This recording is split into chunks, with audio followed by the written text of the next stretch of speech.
Hace muy poquito tiempo en Argentina vivenciamos un suceso histórico.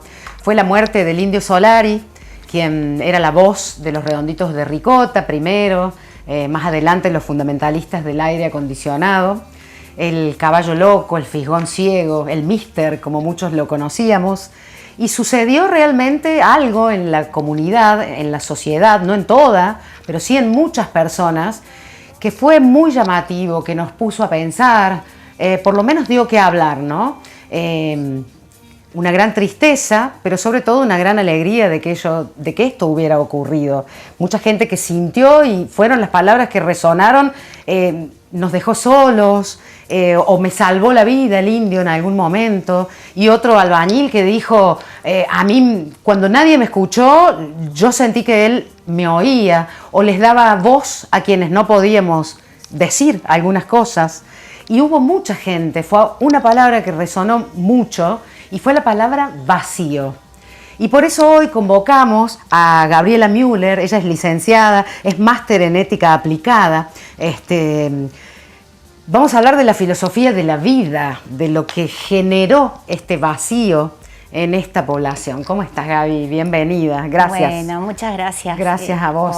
Por invitarme. La verdad es que es un tema sensible por el fenómeno en sí mismo, que creo que nos sorprendió a muchos, a muchas,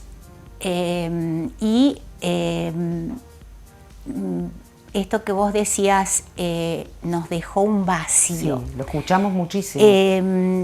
Y esto se me ocurre que tiene mucha relación justamente con la época en la que estamos viviendo a nivel global, te diría. El fenómeno se dio acá, pero no deja de participar de un ambiente epocal.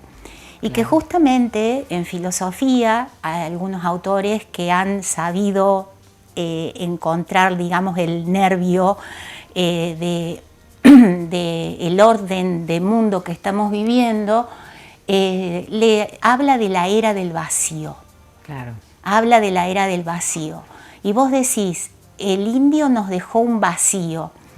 Quiere decir que en la era del vacío había algo que nos estaba llenando, que nos estaba completando, quizás sin que fuéramos conscientes. Pero quisiera explicar brevemente a qué le llamamos la era del vacío. Sí.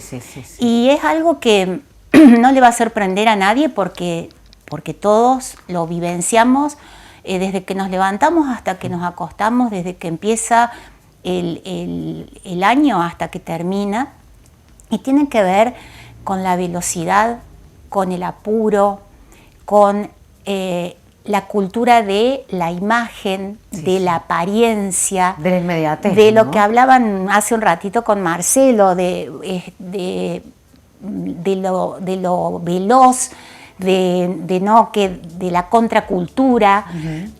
No contracultura quizás en el sentido que hablaba el indio, que es otra cosa, sino de esta batalla cultural, que es de lo que hablaban. Y bueno, y justamente todo este, no quisiera decir orden, pero desorden social, cultural que estamos viviendo, nos deja como en una situación que también muchos autores nombran, que es como de falta. Claro, se transfiere a lo emocional, ¿no? Porque yo digo, es emocional, claro, absolutamente. Es indiscutible, digo, no Sí. es que vamos a buscar la explicación a lo que sentimos, me incluyo, digo, a lo que sintió mucha gente por la muerte del Indio Solari, porque eso se siente, no hay mucho que explicar, digo, no vamos a entrar en esa, porque también por ahí parece banal explicar que duele y explicarlo, porque claro, si no es cercano, si no es tu papá, si no es un pariente.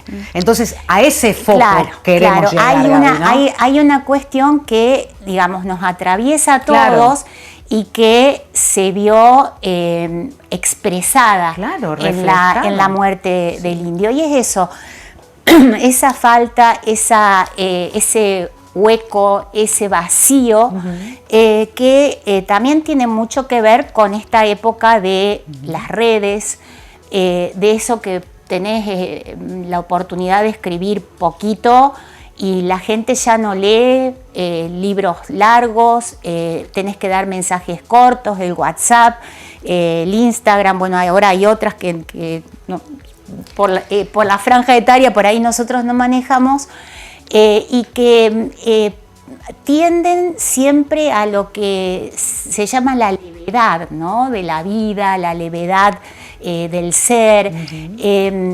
Siempre me gusta comentar esto por ejemplo, del Instagram o del Facebook, las imágenes de las historias que son efímeras.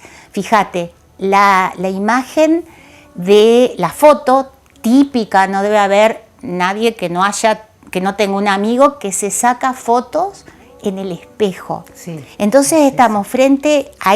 Mirá qué significativo ese espejo. Estamos frente a la imagen de la imagen. Claro. ¿No? La imagen en el espejo.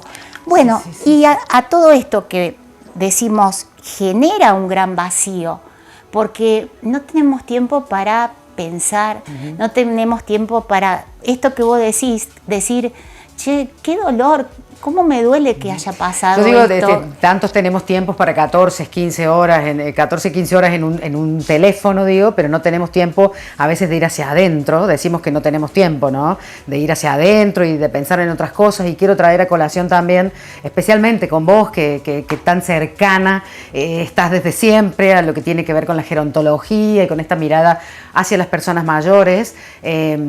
Esto de la soledad no deseada, ¿no? Que es algo que ha resonado, pero tan fuerte, y no solo en las personas mayores, sino en el general de la gente, porque también hemos visto estudios en los adolescentes, en los jóvenes. Entonces digo, hay una cuestión de sentirse sola o solo, y este suceso, esto que pasó, nos dejó más solos. Y ahí creo que fue una manera de poder expresar, a lo mejor si no nos habíamos dado cuenta, que estamos sintiendo eso. Claro, ese es el punto, ¿no? Que de alguna manera nos delató. Claro, claro. Eso que tratamos de esconder en la foto del espejo, sí, o en la foto que siempre también lo hablamos. Ponemos fotos para agradar, claro, ponemos fotos para que nos vean, para que piensen que estamos bien. Claro. Pero tenemos ese vacío, y creo, como estoy totalmente de acuerdo con vos, que nos delató, nos mandó al frente. Nos mandó al frente. Es como cuando algo pasa y te deja expuesto, pero así de todo, ¿no?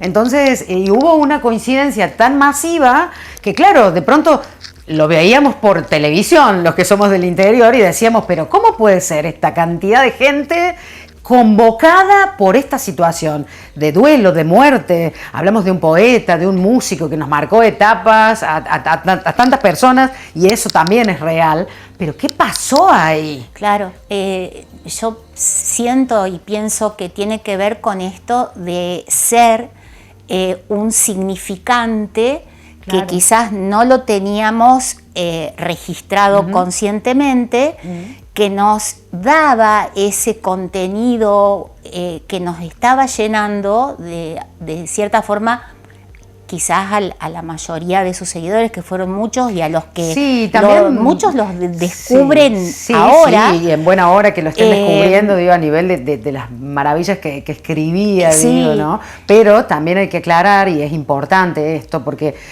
cuando hacemos una mirada en estas personas que especialmente se sintieron así y por lo que han manifestado, digo, es la persona que se siente como fuera del sistema, ¿no? Esto de que nadie nunca nos escuchó y nos prestó atención, o realmente pensar en esto de que estábamos abandonados, o nos vemos fuera de lo que es en realidad, bueno, esto que está sucediendo, ¿no? De tener o de querer ser o de mostrarse de tal manera. Bueno, eso también pensaba cuando digo, bueno, ¿cómo lo vamos a plantear a esto? Porque está todo el universo de personas que tiene acceso a todo o a muchas cosas, y está el universo de personas que se queda afuera, en el margen, deseando. Claro. Y ese deseo que no se puede, digamos, realizar por ahí materialmente o humanamente, está de alguna manera expresado, y ahí quiero hacer como un puentecito de esto de la era del vacío, está expresado en la poesía. Y cuando digo poesía, quiero decir mucho más que poesía en sentido literal y concreto, leer un poema que también forma parte de esto, sino en lo que puede decir el arte, la mirada poética, la música, una letra, una cosa dicha que nos saca del circuito de circulación de objeto mercancía. Y aún sin subestimar, ¿no? Porque esta es otra de las cuestiones que impacta muchísimo, porque yo he escuchado a muchas personas decir a las letras del indio no la entendía nadie, pero cuando veíamos las frases en las banderas nos dábamos cuenta de que sí, las entendíamos mucho. Bueno, ¿no? Yo no lo leí sinceramente, hay un libro que se llama Recuerdos que mienten un poco, que es una biografía de él que le hacen autorizada. Sí. Y justamente él describe esta situación de la contracultura, ¿no? De estar en contra de los mandatos, de la rebeldía, la famosa rebeldía. Eso, ¿no? de decir, esto no puede ser. Esto no me gusta, claro. Pero dicho, como te decía, poéticamente. Esto que vos decís, que todos decían, no se entendían las letras. Y ahí en el libro ese, justamente lo traduce el autor diciendo a él mismo, dicen que mis letras son crípticas, o sea, oscuras, cerradas, que no las entiende nadie. Y entonces él dice, no, lo anoté para decirlo literalmente, reflejan la realidad poéticamente. Maravilloso. Y eso, Ivana, tiene una sutileza que creo que es lo que explica este fenómeno, porque reflejar la realidad que es dura a través de la poesía le llega a todo el mundo. Es una tarea fina, ¿no? O sea, a través de una, mirada poética del mundo. Claro. Gaby, ¿tenías algo para leer y de esta forma de alguna manera cerrar? Porque nos queda corto el tiempo, pero te quiero agradecer este momento de poder conversar sobre este tema, ¿no? Porque la verdad es que no podemos dejarlo como algo que pasó desapercibido, porque fue mucho más que eso, y para poder ponernos a pensar un poquito más. Y que no es, quiero decir esto, no es un hecho aislado, sino que tiene una explicación en un contexto social que su muerte, como dijiste vos, nos abre a la conciencia esa falta que tenemos de que, por ejemplo, de frases que están en sus canciones, como por ejemplo, violencia es mentir. Bueno, la conocida, el lujo es vulgaridad. Vivir solo cuesta vida. Mi único héroe en este lío. Fíjate de qué lado de la mecha te encontrás. Esto es muy filosófico, pero muy humano, estás atrapado en la libertad. Y bueno, esto que se mencionó mucho, me gustaría que la muerte me encuentre vivo. Y hay una que me encanta que dice, ya sufriste cosas mejores que estas. Hoy, 5 de junio de 2026, el rock hecho en este país perdió a uno de sus más grandes compositores, Carlos Alberto Indio Solari. De los redondos a los fundamentalistas del aire acondicionado, Indio dejó lírica para la eternidad. La vida sin problemas es matar el tiempo a lo bobo. El lujo es vulgaridad, si no hay amor que no haya nada. El dolor más puro es el de haber sido tan feliz. Es fuerte. Fue un héroe en este lío. Fue un tesoro para los inocentes. Fue una bandera en los corazones de los pibes desangelados. Si vivir solo cuesta vida, hemos sido felices gracias a su arte que nos hizo vibrar el alma. Es muy difícil redondear el paso a la eternidad de alguien que fue tan fundamentalista a la hora de componer varias de las más notables canciones del rock argentino. Él, que nos hizo temblar en cada concierto en vivo, se fue temblando. Ironía de una historia de puro derroche artístico para un final con Parkinson. Único, irrepetible, sensible, inmenso, de voz poderosa y lírica profunda. Hoy te convertiste en un ángel para nuestra sociedad. Andrés Natali.